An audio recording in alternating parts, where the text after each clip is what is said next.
there are people with severe challenges that I do not have, and it would be an insult then to just dwell upon myself as to woe is me when I've been given so much.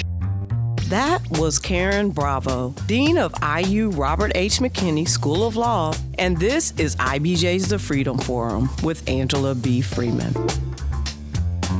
This month, we'll continue our conversation with corporate leaders in the central Indiana area who are really making a difference in how their companies and communities embrace diversity, equity, and inclusion. On this episode, we'll have a bit of an academic twist on our corporate vantage point. Today, we're speaking with Dean Karen Bravo as our Women's History Month guest. Dean Bravo made history in 2020 as becoming the first diverse woman and only one of 2 women of the 13 deans of Indiana University, Robert H. McKinney School of Law. For over 15 years, Dean Bravo was a faculty assistant professor of law at McKinney, where she developed a specialized expertise in human trafficking and international affairs. In her current role, Dean Bravo has committed to increasing the diversity, equity, and inclusion of students, professors, and administrators at IUPUI and the law school. Notably, Dean Bravo developed a campus-wide leadership development and succession planning program dedicated to supporting women and diverse individuals for advancement in the ranks of higher education. And she's received numerous accolades and recognitions for her academic and civic contributions. So, Dean Bravo, I'm so pleased to welcome you to this Women's History Month edition of the Freedom Forum. Thank you so much, Angela. It's great to be with you. Always great to be with alums of the IU McKinney School of Law. Yes, ma'am. You know it, representing, and I'm super excited to have you. Will you tell our listeners a bit about you,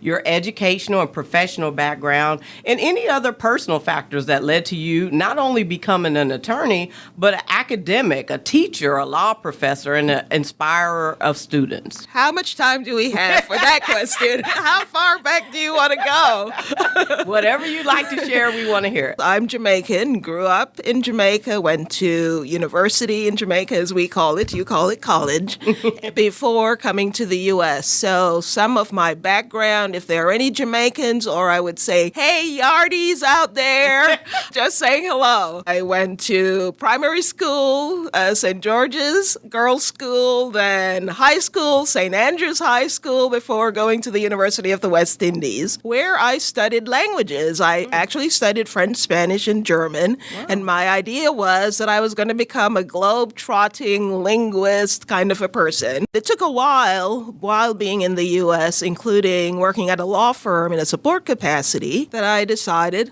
I'm going to become a lawyer. I think I'm as smart as these people. Okay. I took the LSAT, did really well, and ended up going to Columbia Law School. Came out of Columbia, did the usual corporate law, first in New York and then in Boston. Okay. Paid off my loans, and then thought, well, what next? All right. Columbia had this OPD, professional development newsletter, that had a great and interesting advertisement about a rule of law program in the former Soviet Union. So I applied and was assigned to the Republic of Armenia. So I then spent a year in the Republic of Armenia doing rule of law reform work. But before then, I'd applied to NYU to do a master's. I decided I really did want to go into teaching. Mm-hmm. So I applied to NYU because they had a trade regulation, LLM, and I was particularly interested in a trade regulation topic. And then as I practiced, I realized in practicing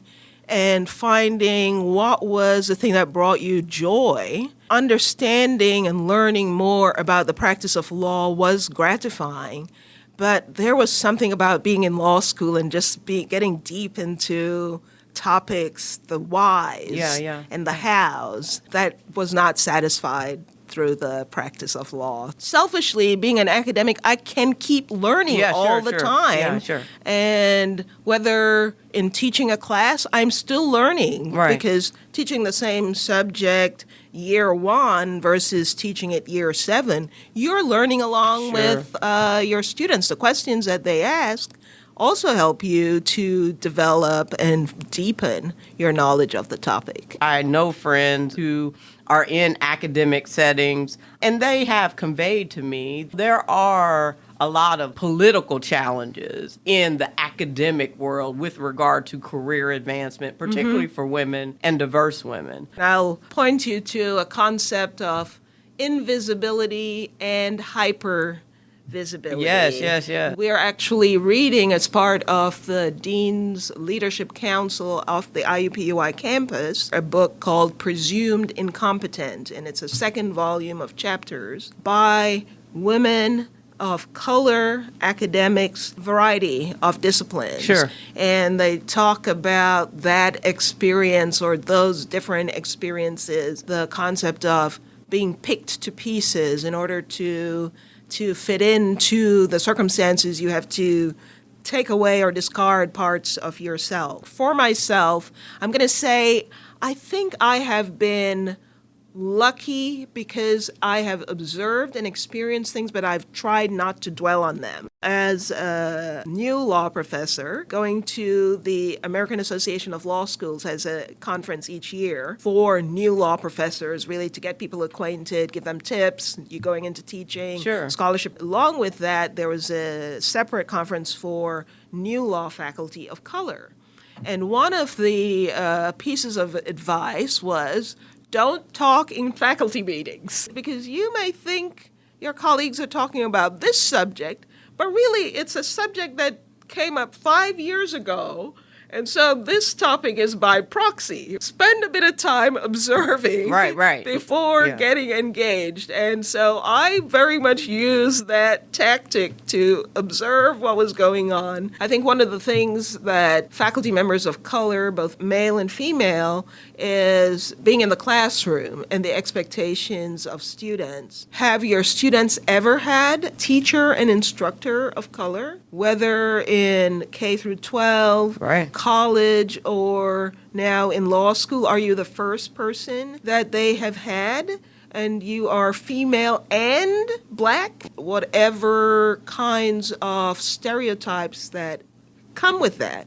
So I have had that experience of being in the classroom and feeling challenged by students. But I think students challenge their faculty members in every guise. I would respond by just having a very tightly run classroom, always wearing the suit, and I didn't dwell on it because I think that helps to take so much off your energy. Having come from Jamaica and grown up in Jamaica helped my perspective in that regard, because I did not grow up having the identity, you are a minority. I was Right. a person until I came to the U.S., but now I'm a black person a different way. I'll also say that I had colleagues who were great mentors. It's a trajectory, it's a journey that we all are going through as individuals and as a society. One of our guests was Angel Henry. She interviewed 30 black women in STEM across the country and just talked about some of their experiences. And as a black woman,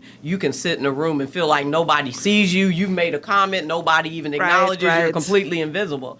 But make a mistake or do something wrong, and my goodness, it's on the front page news. It's definitely a challenge, and I want to make clear that's not my concept. It's a concept from this book, Presumed Incompetent. Yeah. Did you foresee this path? What characteristics beyond that confidence do you think you possess? So I'll acknowledge we all still have this imposter syndrome, right? It's always as if you're entering primary school again. Yeah. And then you go to high school and you're always starting over. Yeah. And I keep remembering, when you were a little kid and you saw the kids in middle school, you thought, oh, they're so big, they know everything, and then you become the kid. It's a sense of humility that there's always more to learn. More to know. I've been told that I'm calm. I am able to respond calmly. I think I'm also trying to understand where the other person and where the challenges are coming from. I also want to mention my parents. My mom, who grew up in a tiny village in St. Thomas, Jamaica, and,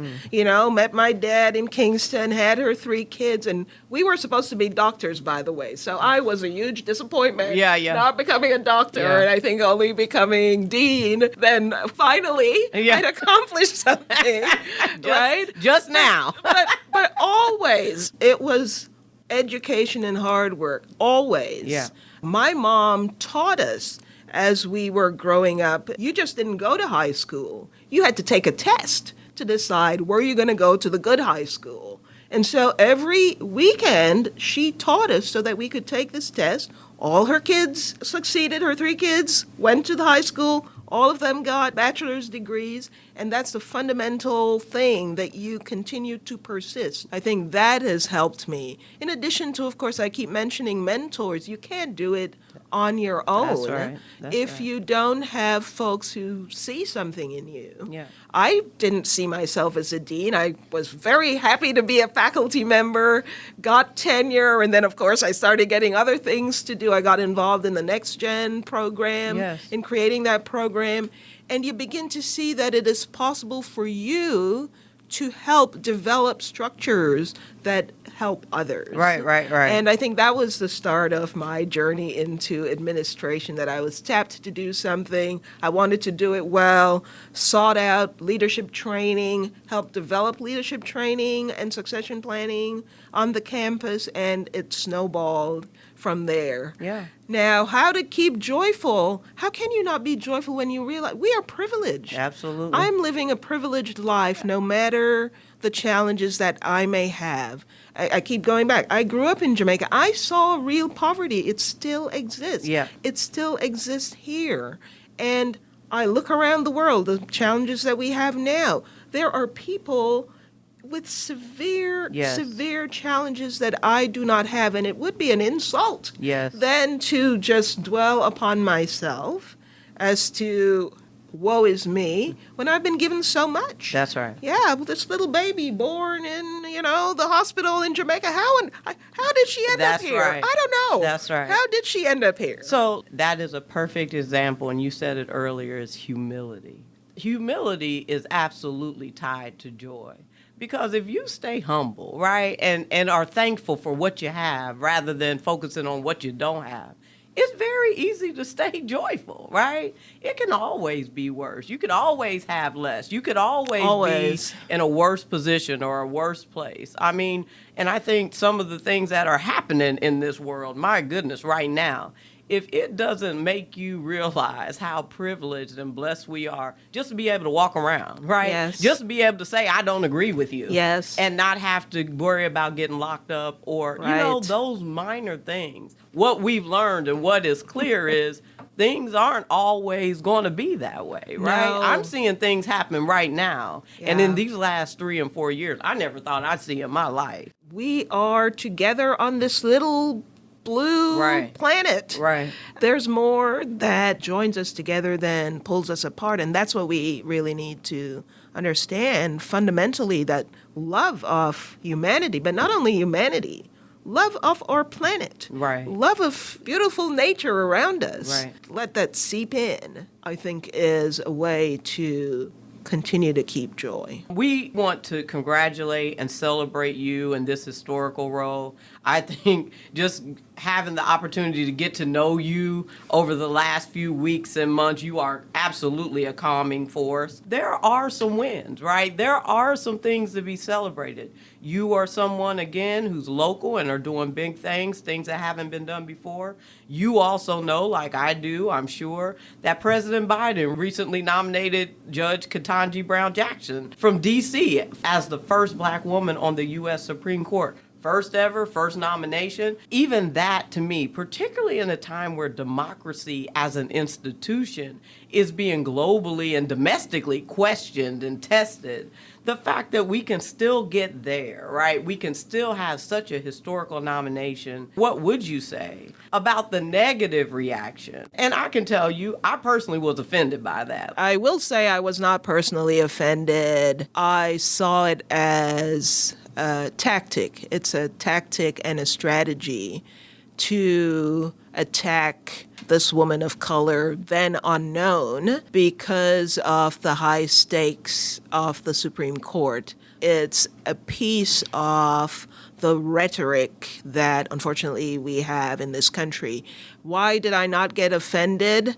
If you actually believe what you are saying, you are extremely ignorant and should be pitied. If you're doing it instrumentally, you are tearing apart your country and should be pitied as well for not seeing what you're doing. Yeah. You're not seeing the country for what it is and can be, which is a multicultural, beautiful country. If you travel, human beings are fascinating and wonderful. Absolutely. And to have people from so many cultures here to be able to learn from and grow from is a huge privilege. And so to not be able to see that, you are cutting yourself off from higher evolution and understanding and being one with your fellow human beings. It is a shame because those people who are saying it because they believe it, unfortunately, they foster that belief in negativity in others. Yep. And those who are doing it instrumentally, the same. The impact is the same. So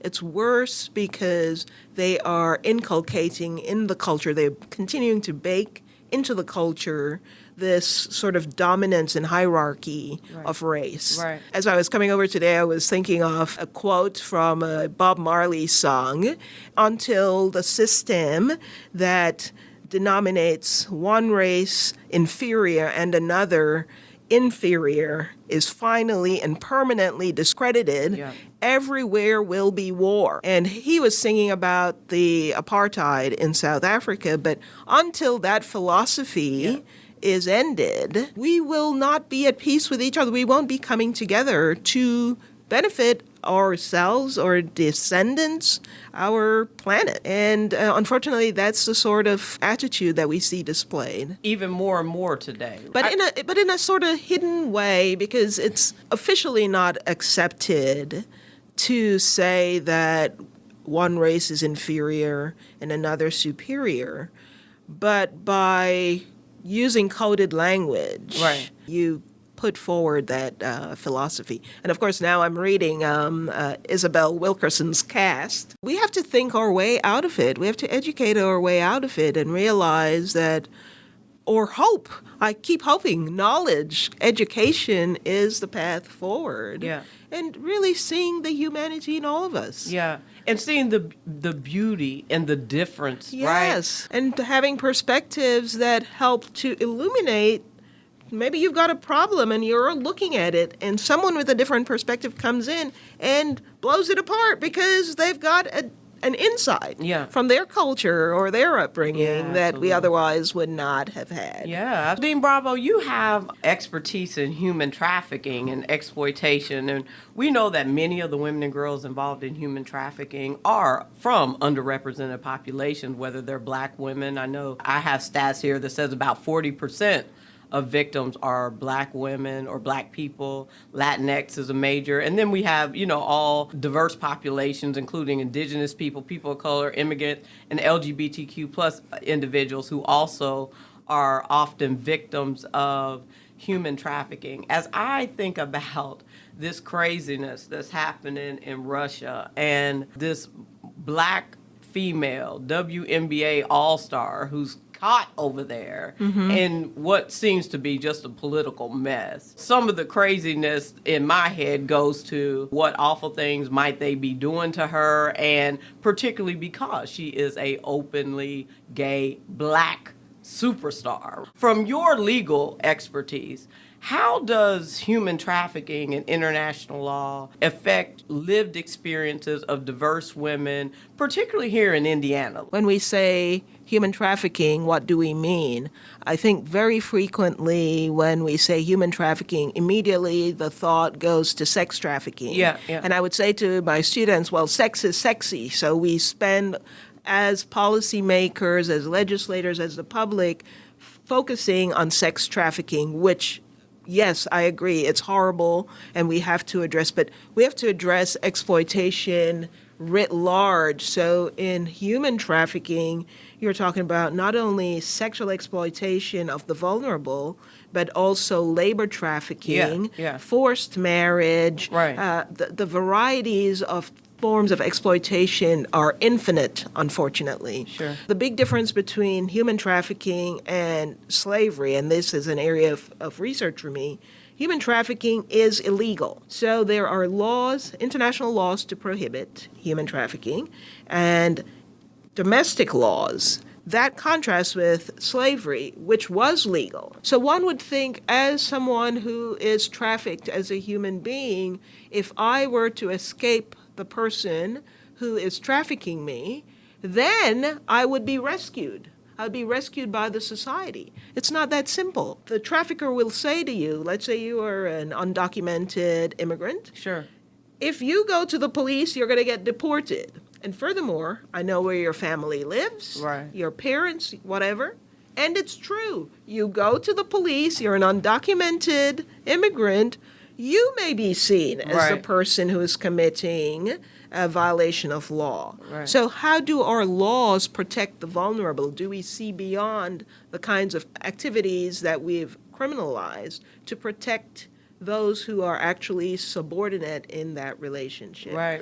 Similarly, many states in the U.S., I think they've started that now, the question of child sexual abuse and child prostitution. Many states would prosecute the child, not the person who was prostituting the child. And so we have to examine the legal frameworks in which we're dealing. We also have to understand that human trafficking is part of a sliding scale of exploitation. And one of the questions that I ask is, are we, each of us, are we dependent on that exploitation for the modern life that we live? So the chocolate that I enjoy, then I find out, well, there are youngsters in Ghana who are taken from their families to be on these plantations. The seafood from Thailand or Vietnam or elsewhere that I may enjoy, immigrant men are taken captives on fishing vessels, and they're helping to fish for these products, which then come to me. So we are intertwined and entangled in a system where we are looking for cheap stuff. If you can have the labor be cheap, then you get to the consumer, me and you, and we love the cheap stuff. Right. So how do we look at the whole supply chain and understand that we are participating as consumers for the end product? The reason why they're exploiting these people is because they know you, me, we want the cheap stuff. You're going to buy it. We're going to buy the cheap stuff. And so, there have been laws passed. California has been very forward-thinking with its laws requiring that companies report about their supply chain, who the third parties they're buying from, etc. But it is not perfect. It's not perfect at all in identifying where that exploitation resides, because it comes all along the way. Mom didn't mean to sell her kid to work on that Ghana plantation, but mom has a number of kids and she's not able to feed them. So it's a vulnerability, economic vulnerability that's being exploited. So how do we contribute toward helping people be secure, both economically, psychologically, emotionally? I mentioned the psychological because the kids, the young girls who are exploited in sex trafficking, often they form emotional bonds with their trafficker. Why? Because they may have grown up in circumstances where they were never given that love. So the exploiter is able to have them transfer that affinity to the exploiter, the pimp, who then is viewed as a member of their family because nobody else has given them that. And so starting from K to 12, before birth, we have a responsibility for those children. They are the future. And if we don't take care of our own, that's what will happen to them. They will be exploited. It's just the question of what is the degree of exploitation. And so it's a very entangled subject that it's not easy to resolve, but it's not merely the law. It's also the way in which we regard each other. When I was teaching about human trafficking, one of my favorite, in air quotes, examples was about a exploited labor force in Florida. They were working on a plantation of some kind. I forget what it was that they were growing. And they were actually captives. And that plantation abutted a golf course.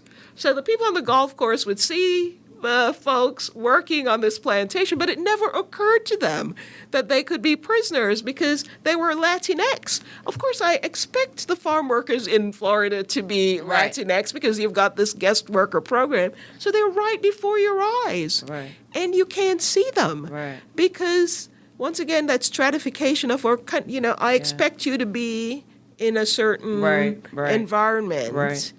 So very complicated, but it'll take more than law to resolve this. It takes, I think, the human perspective. What do we owe to each other? Yeah, but what you highlight is, and one of the Ukrainian citizens just said it on CNN the other night. Said, U.S., we need you to help us. Like, we need you to be willing to pay more for the gas if that's what it's going to take for, you to stop him. And so to your point, we've got to be willing to, not just buy the cheap stuff, or investigate where our stuff is actually coming from. That's right. Because I can tell you most people don't think about that, or they buy whatever and have no clue and don't think about it. And you're right. So even intentionally or not trying to do that, we are contributing. We are participating. To that system. Whether we want to or not. And then that also victimizes us. Right.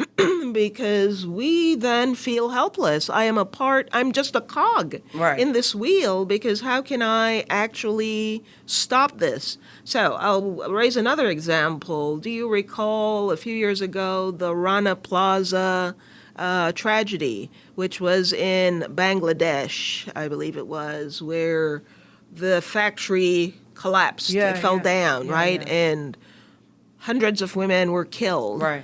They were in a building which was unstable. And how do I connect that to human trafficking? They were exploited. They could not leave. Let's say you're hired. You're being paid very poorly. They're pointing to the walls. Look, there are these cracks, etc. Right. They're not allowed to leave.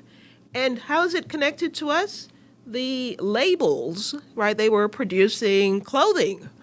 The labels span the range of labels, I'm not going to say any names, that we would be familiar with, because how, as lawyers, do we make sure that our client doesn't have liability?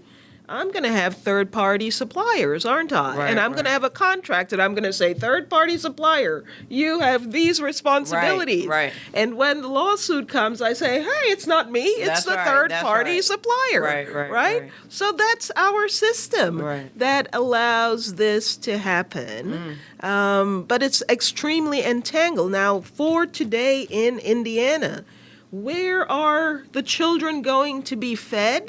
Where they're going to get emotional support, whether they be rich or poor, so that they're not vulnerable to be exploited. It's from that vulnerability that comes exploitability. Right. And, Indiana has a great civic engagement, NGOs, nonprofits, etc.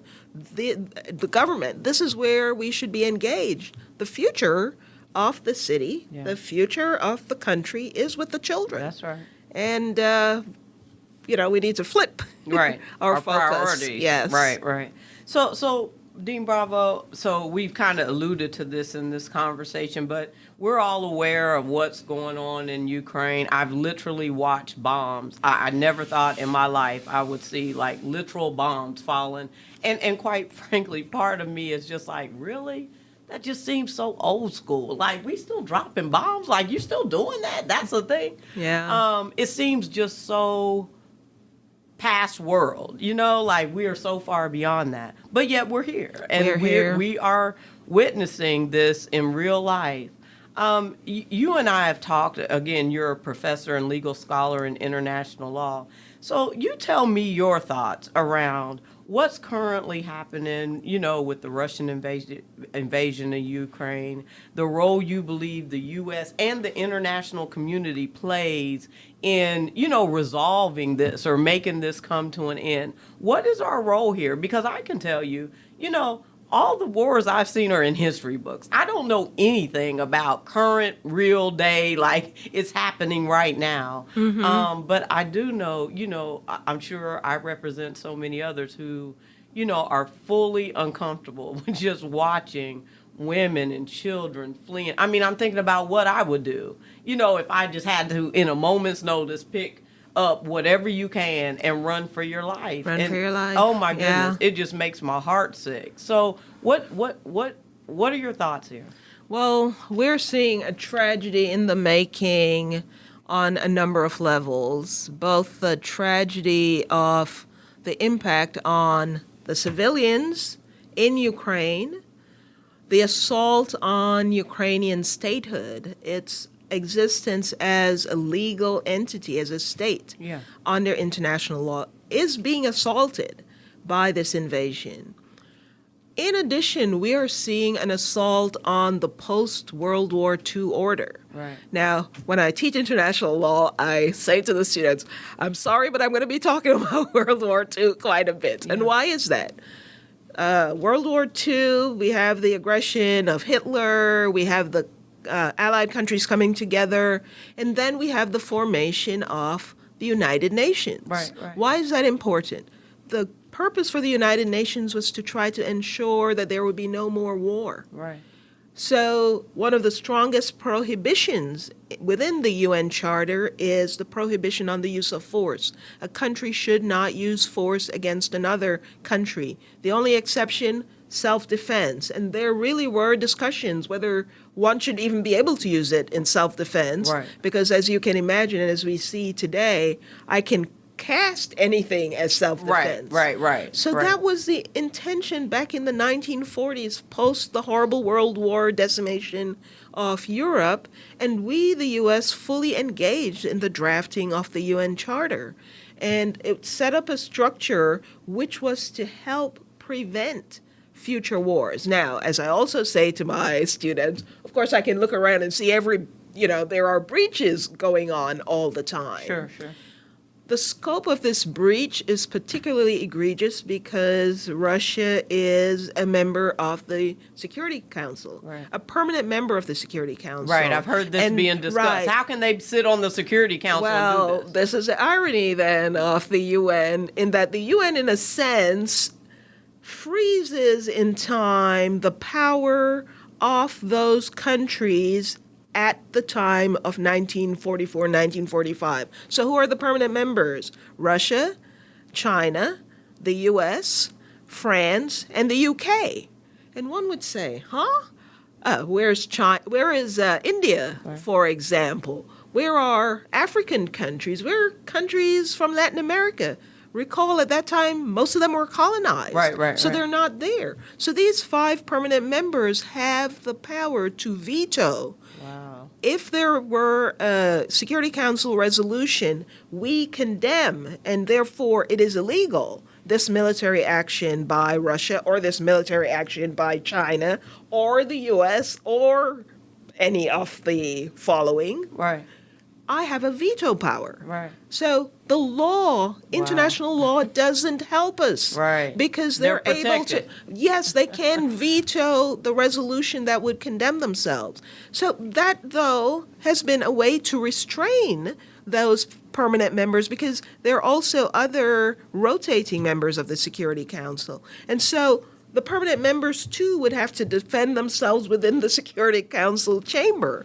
What Russia has done by attacking Ukraine, by openly seeking to destroy or demolish its statehood, is a fundamental attack on the way in which we have existed post-World War II. Right. And lest our listeners think, well, what's that got to do with me? Please understand, our monetary system springs from agreements from post-World War II. Our trade system springs from that. The international sort of collaborations and peace that we've had come from those documents and that goal to live in peace with each other, even understanding that there are going to be breaches, and they have been breaches. Right. There continue to be breaches.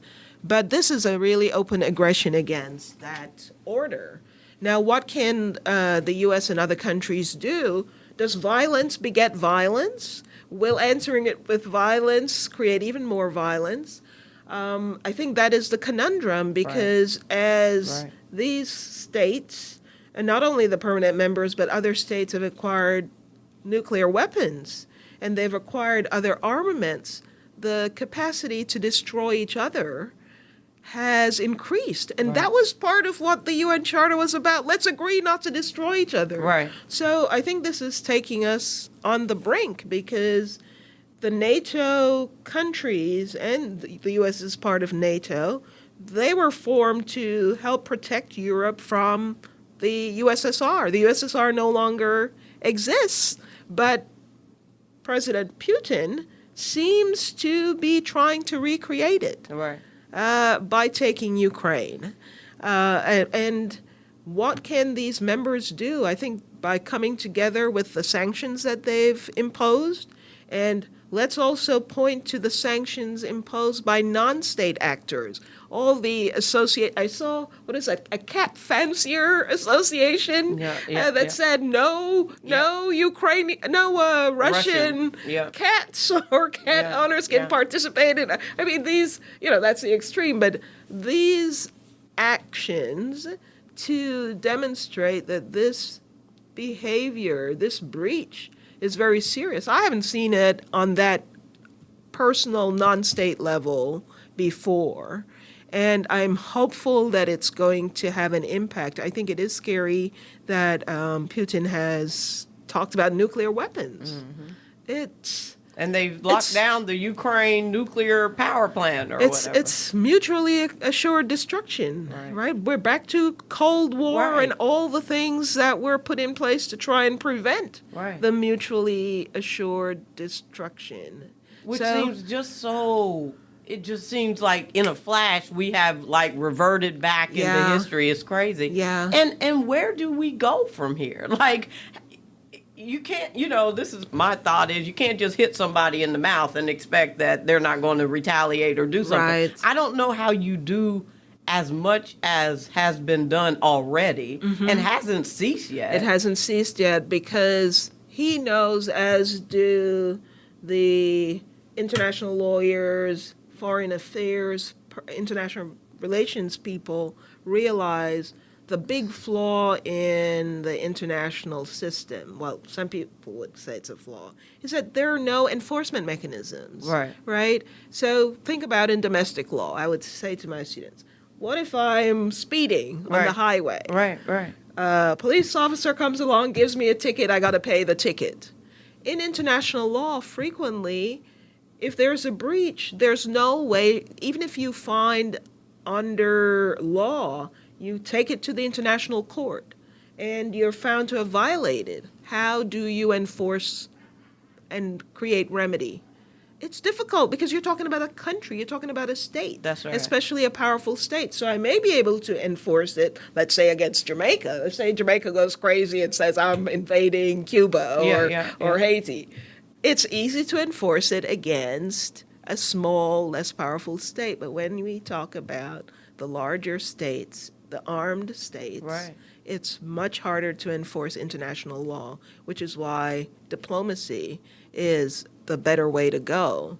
But he's blown past diplomacy, and I know they've had a series of talks, and he's not pulling back. Right.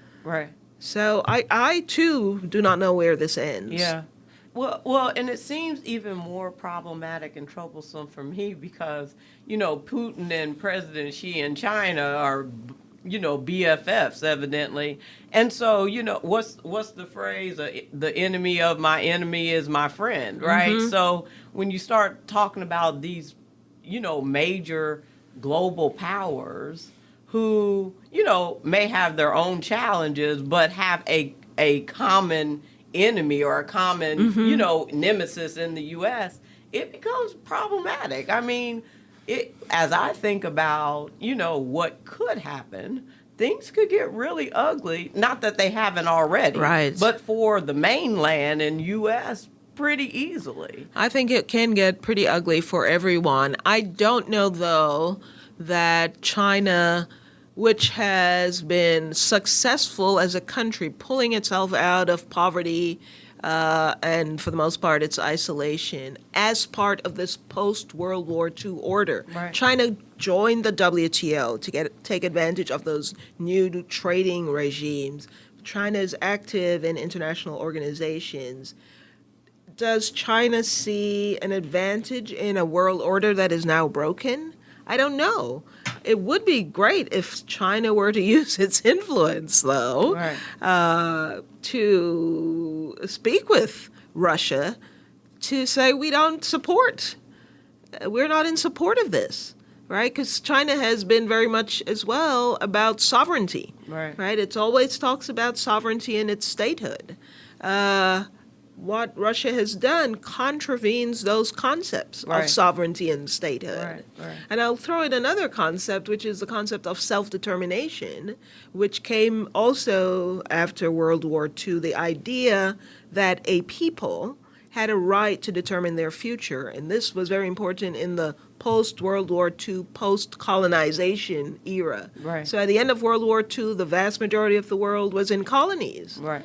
And as we move toward self-determination, countries like Nigeria, Ghana, Jamaica, Trinidad and Tobago, Latin America became independent because of self-determination. Now, the Ukrainian people, they have a right to self-determination, Right. and they want to be Ukrainian. Right. So it's violating not only concepts of statehood, but self-determination on the part of these people to invade and destroy.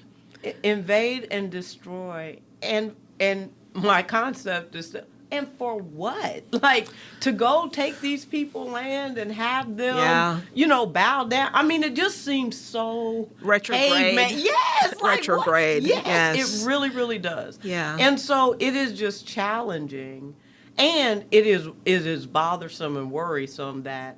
How long has he been thinking about this? How long has he been planning this? I don't think this is just something he just woke up Saturday morning and decided, No, this has been a time in the making. Absolutely. And, folks will may have forgotten this, but he had already invaded and taken Crimea. That's right. Which is part of Ukraine and was helping to sustain separatist movements within Ukraine. But we go further back to the Republic of Georgia. In the Caucasus, Yep. where there were separatist republics within Georgia, and Russia went in and helped them to break away from the internationally recognized borders of Georgia. But that all helps with the influence, that sort of hearkening back to the USSR, where I have these client states around me with Russia as the center.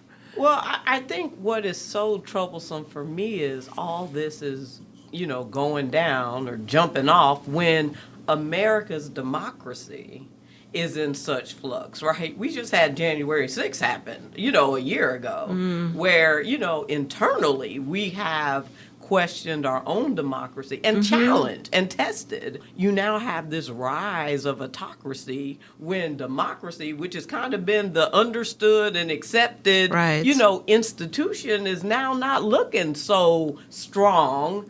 The question for the U.S. and for us to ask, are we in a democracy? Because we have a very strange structure. And part of that structure with the Electoral College is about slavery, believe it or not. It's about making sure that, you've heard of the 2/3 rule. Yeah, absolutely. It's all part of that. So the 2/3 rule to make sure that the southern states then, that they would not be out-counted and out-voted. So I'm going to count 2/3 of your enslaved persons toward my representation in the federal system. And it was a way to ensure those states, as they wanted and thought about joining this union, this new union, that was the compromise, or one of the compromises to give to them. And we live with that today, so that democracy, coming from the Greek word demos, the people, it's we are mediated through this electoral college. It's not our direct vote. Right. It's not our direct vote. It then has to go through this electoral college and all the drama that comes with that, or has come with it in this century in particular.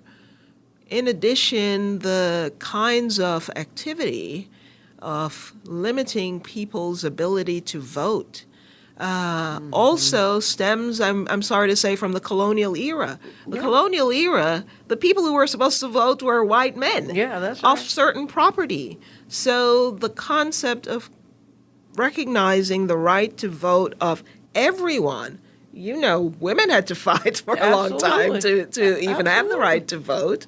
African Americans, people of color, to have the right to vote. And we see that being taken away legally, the law being used as a barrier to participation. Which it always has. But it comes back to the beginning. That's right. So we have movements saying, yes, everyone should participate, but then there's that pre-existing thing of only some, those who are educated, those who are propertied, those are the people who should be able to vote. And we're going to put in place mechanisms to stop the people that we don't agree with, to stop them from voting. So it calls into question how democratic is our democracy.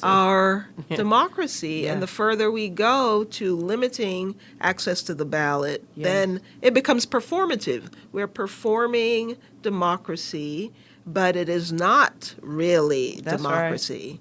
Okay, I'm going to throw in Jamaica again. So coming from Jamaica, on election day was a day off. Yeah. Everything was closed. They went and voted. Yeah. The that adults was what you did. That's what you did. You went and voted. So things such as I'm going to close at 6, even though I know that people get off work at this time. All these hurdles to participation.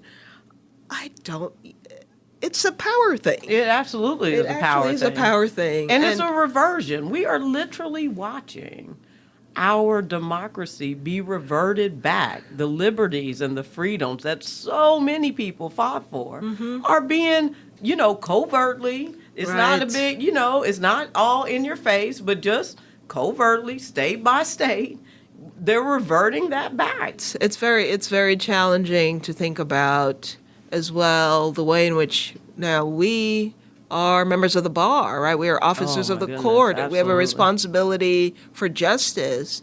And what does that entail when we see injustice taking place, so that fundamental right to participate in government, right, to vote, to say who should represent you, is being challenged using the very law. Yeah. That we are students of, that we are to uphold. Yeah. And that there doesn't seem to be a way. You take it all the way to the highest court in the land. Court. And the essence of the claim, people are being prevented from voting, doesn't win. Right. Which is scary. Because that's just the first piece of all the dominoes falling, right? Because if they can take your right to vote, they can take whether you can, what you can do with your body, who you can love, where you can go to school. I mean, it's just one domino after the other, which is why I'm like, we're on a very slippery slope. I mean, we're only one generation, a couple generations away from having these freedoms, right? Those are the things, and I'm glad you can opine on those. And you're very calm, but you don't have any solutions to this craziness. No, this is a problem, I think, with academics, right? We come up with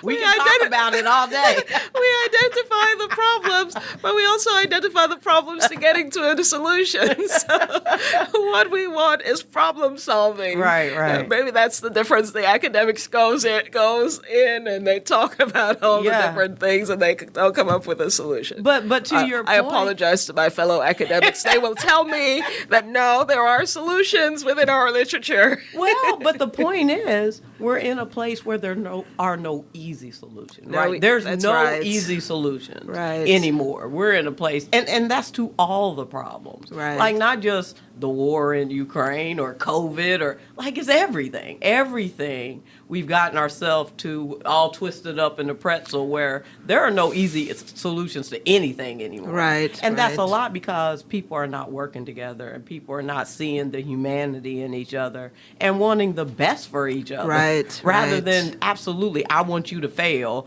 or I want you to suffer or be in pain. Right. And not just not, they're in different corners, and how do you have a conversation? Right. I think that is the huge challenge. Conversation has been debased. Just have a civil conversation. Right. Don't throw rocks. Don't throw stones. Yeah, that's right. Swears. Don't throw horrible things. Just talk like, normal people. Yes. And you can communicate. So talk in order to communicate, to really communicate, to share ideas, not to communicate, I hate you, I despise you. But, how can we come to some kind of understanding to see through each other's eyes? Yeah. So this has been great conversation. And I thank you for this because I mean, it's weighing on me, and I'm sure it's weighing on everybody. We're all watching this and we're all watching this and feeling unpositioned to do anything, to really make an impact. So thanks for talking us through and it's great powers doing what great powers do. I guess one of the quote-unquote benefits is that Europe has in large part that's Western Europe, been reliant on the U.S. as the person or the entity to assure safety, and has been, I think, reluctant to engage militarily or to engage with these serious threats, unable to see them, even as the Biden administration was trying to diplomatically talk about all that was happening, right? Revealing he's going to invade this thing. Right. And the Germans have started stepping up, other countries are stepping up to realize this is a genuine real threat. Deal. It's real. Yeah. Once again, the post-World War II order being brought into question. Right. Which, as I said before, so much of the way we live depends on it without the normal average person even understanding it. Our monetary system, how currencies are exchanged, how goods are exchanged, how people move, it's all post-World War II consensus, agreements, etc. So this all brings it into question. And so what that leads me to is, should this continue, there could be absolute real consequences or impact for Indiana, not just U.S. nationally, but Indiana specifically. Yeah, so whether it continues or not, there will be impact because it will create, let's say he succeeds in taking a chunk out of Ukraine or creating client statehood for Ukraine. That destabilizes the whole region, but also the world, because it says to others with similar inclinations, this is something that I can do. That's right. So I think I mentioned to you in the past when I would teach international law, I would say countries don't take territory by force anymore because of the UN Charter. No, I can't say that. Right? And so that leads to it gives more force to the use of aggression and military force, which is not what we want. Right. That's not where we get world peace. But Dean Bravo, let me ask you this, and then I will wrap up. But I do want to ask, because I've seen these Ukrainian people on the news saying we need no-fly zones, we need the U.S. NATO sitting back and watching. And I feel them. I feel their pain. Like, y'all the big bad wolves. You're the U.S. Yeah. Our thought was that anything like this happens, the U.S. swoops in and saves the day. And so I'm sitting back as a U.S. citizen saying, okay, we getting called to the carpet right now. What you gonna do? You've been talking about it. And so you do feel this kind of pressure of, we are getting tested on where do you stand? What is your force? What are your capacities and your alliances, and who are your allies? And, because it's a fine line of, we're just going to come in and drop a bomb and settle everything. Or we're not, we're going to send you all we're going to institute some sanctions, we're going to send you some weapons, but we're not putting our people over there. Right. And I understand that too. Like, again, I got an 18-year-old son coming up. I'm not trying to hear about no wars, right? That's not, but on the flip side, man, who's going to do something? Like, and if it's not us, then who? So I don't know. It a bunch of questions. It's a very dicey situation because Ukraine had wanted to be a part of NATO, right? Which would have meant this was a treaty for mutual defense. Right. And Putin saw that as a threat, the idea that Ukraine would become part of NATO, because that's the way in which the Western European countries were protected from aggression from Russia. If the U.S. comes in, a couple of things. One, Ukraine has asked them to do so. So you can come in legally if that country asks you to come in. But then there's the political, both political international and political domestic, whether despite folks agonizing in front of their television, whether they actually want to see U.S. troops involved. And we know that there's a long history following Vietnam of not wanting U.S. troops to be actually involved. And then there's the whole international arena. So you come in for Ukraine, but when there are wars in this country, Moldova or Poland or Sweden, do you come in? Exactly. But not only that, what about when there were wars in Latin America or in Africa or what? You didn't come in there, did you? And then, as well, we can't ignore Putin talked about nuclear weapons. Right. And everybody's got nuclear weapons pointed at each other. And what will trigger that? Right.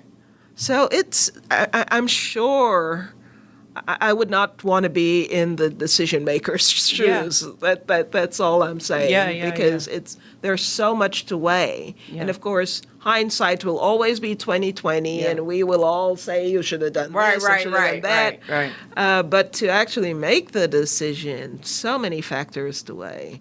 One final question for you, going back to your role as dean and ambassador for McKinney School of Law. What would you advise young, budding, men and women, particularly diverse men and women who are contemplating their career path, their trajectory, and who may be interested, or like me, who didn't really have an exposure to law? What would you advise them on, getting exposure, getting some opportunities to be in front of lawyers or speak to lawyers about what that looks like, and then also about the multiple opportunities that there really is to pursue a law career, meaning the academic part versus governmental, private practice, corporate positions? There really are a lot of opportunities to engage in the law, even if you're not necessarily practicing law. Right. Good question. And of course, all depends on what stage are they? Are they in high school? Are they in college? Contemplating going on to become a lawyer, or are they in the workforce contemplating in high school programs like mock trials, being able to participate in mock trial kinds of programming. I know many law schools, not just us, will have relationships with high schools. We have a relationship with tech for students who are interested in law. There are organizations within the city that we have reached out to, for example, to say, you work with high school students, let's make sure that they get exposed to law as one of the options that they could choose as well. in addition, then going into college, you don't have to be on the pre-law track because, as you know, Angela, you can become a lawyer with a wide variety of academic backgrounds. Sure. What we really are looking for, the ability to think, to write, and, that passion for law. You could come from the sciences, the political sciences, history, etc. So that traditional dynamic of pre-law isn't really there, but you should connect with your pre-law advisors. You should also feel free to reach out to enrollment or admissions offices at law schools because they will work with you from before you even apply, before you graduate, and before you even apply to become to come to that law school, because it's a question of the pipeline. How do you give exposure and understanding to folks that this is something that they might want to do? And we do have some formal pipeline programs as well. And then for those out in the community who are interested, I'd say reach out as well and, look at the programming we have. We have programming to teach and reach out to not only lawyers but to members of the community so that things that impact the community, we can be part of the conversation, even if we don't find the solution to do that. Reach out to attorneys that you may know and ask about their experience, whether it's a family friend or someone who comes to give a talk at your school, because they can tell you about how they did it. And I would say part of the responsibility, of course, is with the high school administration, the K-12 administration, to bring those people to campus, whether it's career day or whatever the case may be, so that students can see them. Absolutely. And see that there are people who have started where they did or started somewhere else, and they were able to succeed. I'll give a shout out to the Center for Leadership Development, for example, that does a terrific job preparing children for going to college and exposing them to so many different opportunities. Absolutely. It's just a wonderful organization that we have here in Indianapolis. Like taking all their courses. Well, I got him signed up. Yes, there you go. So there's just wonderful organizations. So I think that's what we need to do. But then we as lawyers should get involved in the community. Be the ones volunteering for these mock trials, or if somebody invites you to come talk at Career Day, go and talk at Career Day and be part of that messaging, because these folks need to see somebody. They also need mentors. Sure. And so we can't do it alone. It has to be mutual reaching out. And there is no question that mentors in the field of law are absolutely necessary, because the field of law and navigating law is its own path. It's unlike any other type of school. It's not grad school. It's not medical school. It has its own path, and you kind of need to know that so you can have to know that there are so many different pathways in the world. So you had talked to, actually, I forgot that aspect. You are about to graduate or you're in law school. How do you choose your trajectory? Go to the programmings that the law school will have. But we also, here in Indianapolis, we've got the Indiana State Bar Association, the ISBA. We've got Indy Bar. We've got the affinity bars, the MBCA, APABA. Reach out to these organizations because they will be able to tell you how you can become a member, how you can meet other lawyers, and then expose yourself to different kinds of practice. But I will say as well, whichever law school you will be at, their career services or professional development will also bring different opportunities to you to help you understand that there's so many pathways after graduation. Well, Dean Bravo, we thank you so much. This has been very enlightening. It's been very informative. And again, I'm a thank you for your calming nature, because you have calmed me about this whole Ukraine-Russia deal, at least to give some context. Some historical context and some legal context, because again, I'm watching like most people and just like, wow, this is absolutely amazing. And it's a bad day. It's just something you don't want to be witness to. So With that, I'm going to congratulate you again for being the first diverse woman, female dean of the law school. I'm so proud of you. Super excited to have you on today and to have an opportunity to speak with you and get to know you better. Thank you for all you're doing in the community, for showing up and being represented for all the little girls and little brown girls and black girls and diverse girls who may not, like myself, had never seen a black woman or a diverse woman as a lawyer, and certainly didn't know that was a path that they could take. So thank you for all you're doing. Thank you for being here today, and we will wrap up this episode of IBJ's The Freedom Forum. Thank you all for listening.